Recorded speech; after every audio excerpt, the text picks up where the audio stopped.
Okay, let's look at another one. This one's a little more interesting.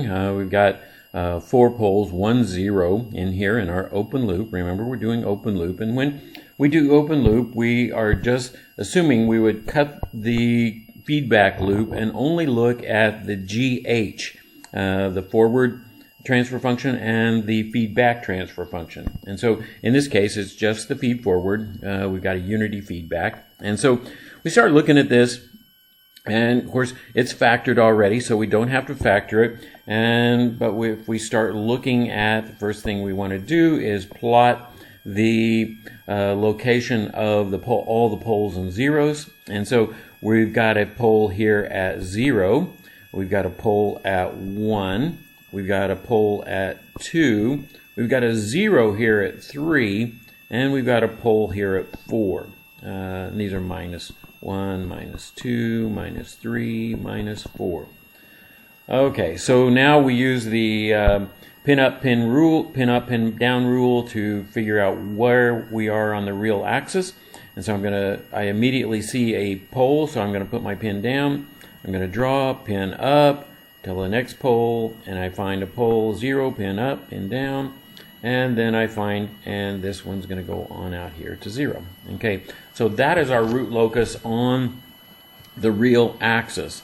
Now, we can notice a couple things at this point. We notice that because we go from the open loop poles to the open loop zeros, we know that this is complete. We're going to start at this pole at -2, and it's going to run to 0 at -4.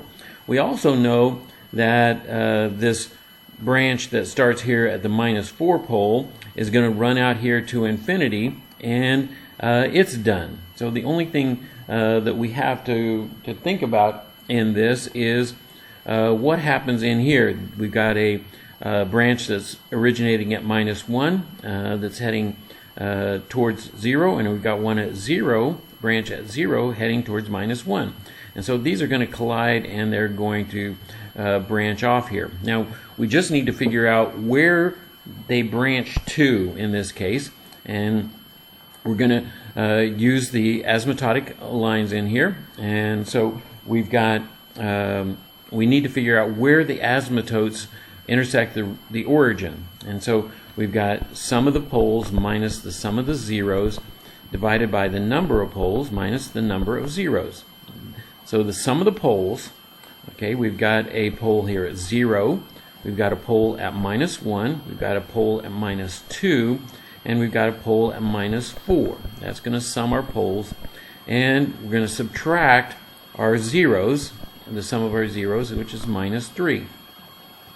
And we've got 4 poles, and we've got 1 0. And so we sum these up, and we end up with let's see, -1, -2, 3, that's -7 divided, or +4, so that's going to be 4 -4 over 3. So our asymptote for our, where our asymptotes intersect the real axis is going to be 4/3, which is going to be somewhere right in there. Now we've got, how many branches do we have going to infinity? Well, we've got 4 poles and 1 0.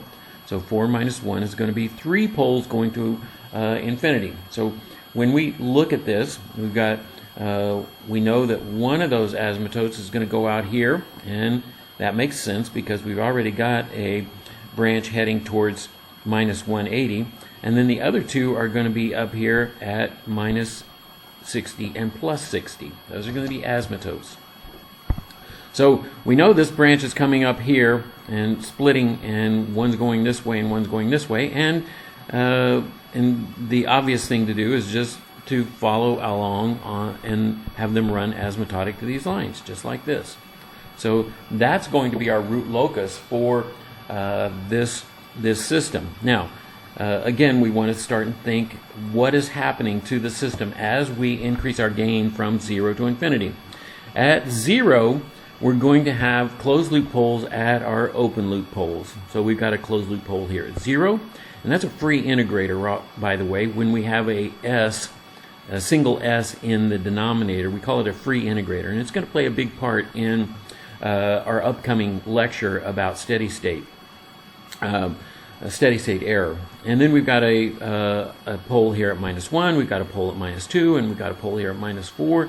So we've got 4 closed loop poles that are going to all play together. None of them can be considered high frequency, and so it's going to create a first order-ish kind of response. It's going to be messy a little bit. Remember, the stuff we developed before was based on the fact of a pure first order or a pure second order, and now we've got this fourth order system with a zero. So things are going to get a little different in here, but basically they're, the same principles are going to apply. It's going to be fairly slow.